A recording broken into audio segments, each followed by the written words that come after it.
Magandang araw na muli mga boss. Dahil nga sa mga mahahabang biyahe ng customer, napansin niya yung handbrake niya mataas na at yung preno niya medyo lumalim na. Aba na no? Sige ba bango? Wrong. Yeah. At ito nga, nang check up ko, halos konti lang naman yung may adjust ko dyan. Kaya lang, siyempre, customer pa rin yung masusunod. Pag ganyan mga boss, dahil medyo lumalim din yung brake pedal niya, bubuksan ko yung dalawang preno sa likuran. At ang sigurado dyan is maglilinis ako tapos mag-a-adjust lang. Sa bagay mga boss, totoo naman yung sinabi ni customer. Talagang maluwag na yung adjustment ng preno niya dito sa likuran. Sa pag-ikot ko pala ng gulong niya, halatang halata na. Kaya kailangan na talagang adjust ito. At dahil natanggal ko na yung gulong mga boss, gagamit ako ng ball hammer dyan. Medyo pitikin nyo lang ng kaunti itong brake drum para bumitaw. Para pag binulot nyo itong brake drum, di ba? Kung makita nyo, saglit lang siya. Ilapit ko itong camera mga boss. Sa nakita ko kasi, ang kailangan lang talaga dito is cleaning at adjustment. Dahil nga sa mahahabang biyahe ni customer, gagamit ako dyan ng sandpaper para malinis ko itong brake lining niya. Ibig kong sabihin, para matanggal ko yung mga nangitim dyan. Ayan kasi minsan yung pinanggagalingan ng ingay. After ko malihay yan, gagamit ako ng brake cleaner para siguradong matanggal naman yung mga kumapit na kalawang, malagkit, or kung anong klase mang dumi yung kumapit dito sa brake shoe niya. After ko malinisan yan, dito naman ako sa brake drum niya. I-sprayan ko rin yan syempre naman. Tapos pupunasan ko yan para matanggal yung marka ng dumi at lumabas yung kinis niya.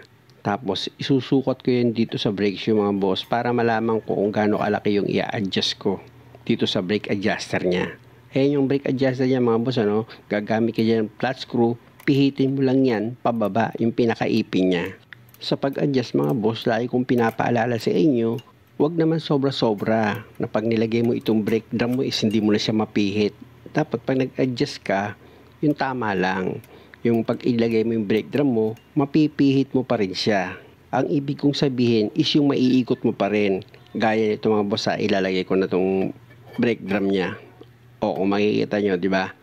O, naiikot ko pa rin siya. Hindi mahirap ikutin itong brake drum niya. Pag ganyan mga boss, walang possible na uminit itong preno mo sa likuran. Pero pag iikot mo yan, is mahigpit. Tako, may possible yan, manikit ka. Kaya pag binuhusan mo ng tubig itong mags mo, makikita mo talagang uusok siya eh. O kaya naman pag hinawakan mo, sobra sa init. Yan yung mga palatandaan na naninikit na itong gulong mo.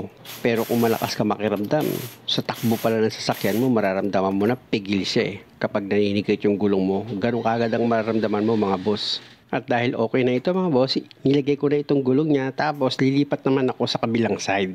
Ipakita ko na ito sa inyo ng buo kung paano ko ito in-adjust.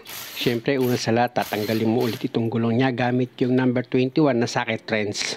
Kung wala naman kayong impact wrench, pwede naman tie wrench lang. Tapos paluin nyo lang itong brake drum niya para mabilis siyang umangat at matanggal nyo.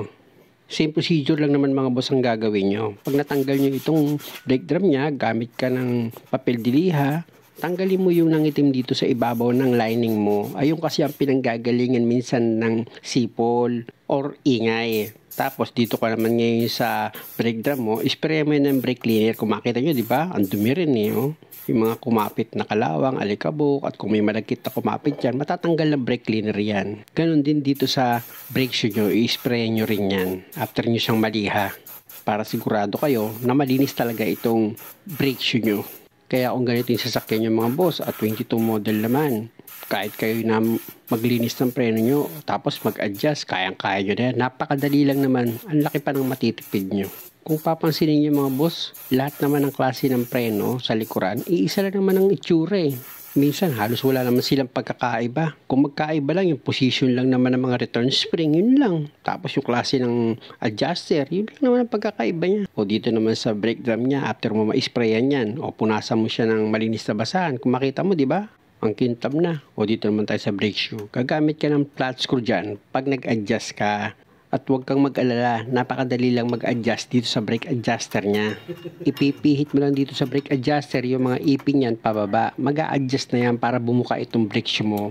Ang mahalaga lang, malakas yung pakiramdam mo pag inikot mo itong brake drum niya. Marunong kang tumantya na dapat kapag inikot mo itong brake drum niya is mas maganda kung may kaunting sabit lang siya dito sa brake shoe. Pero pre-wheeling pa rin dapat siya. O kaya, pwede ka rin mag-base sa bilang ng ipin. Kaya lang, dyan kasi hindi ka sigurado kung hindi pantay yung pudpud ng brake shoe, pwedeng sumobra ka. Kaya ang pinakamaganda sa lahat is marunong kang makiramdam na pag pinihit mo itong brake drum mo, hindi siya masyadong dikit dito sa brake shoe. Pwedeng sabit lang siya ng kaunting-kaunti. Parang may humarang lang ng kaunti. Pwede yun pag nag-adjust ka para hindi siya manikit. Pero itong brake drum mo, hindi siya kapit. Gaya niyan mga boss, pipihitin ko, oh. 'Di ba? Kung pansin niyo, oh. Oh, 'di ba? Pag pinihit ko, ikot siya. Nakakala mo medyo dikit, 'di ba? Pero pag pinihit mo talaga siya ng todo, is maluwag siya. Para sa akin yan mga boss, ayun ang tama para sa akin dahil hindi pa ako nagkaroon ng problema sa mga pag-adjust ko regarding sa mga paggawa ko ng preno. Makikita nyo naman patunay na freewheeling yung gawa ko. Tingnan nyo, di ba? Yung gulong niya, umiikot siya. Pero kung napansin nyo, yung unang kabit ko ng brake drum, di ba, may higpit. Pero nung pinaikot ko na talaga siya, is okay na siya, maluwag na. Ipakita ko naman sa inyo mga boss yung handbrake niya na nagbago na yung adjustment niya. Itaas ko na itong handbrake mga boss. Tingnan nyo, di ba? Konti na lang siya ngayon. Baba ko ulit. Uulitin ko. Di ba? Ganun lang mga boss, diba? Napakadali lang naman pag mag-a-adjust kayo ng preno at handbrake nyo.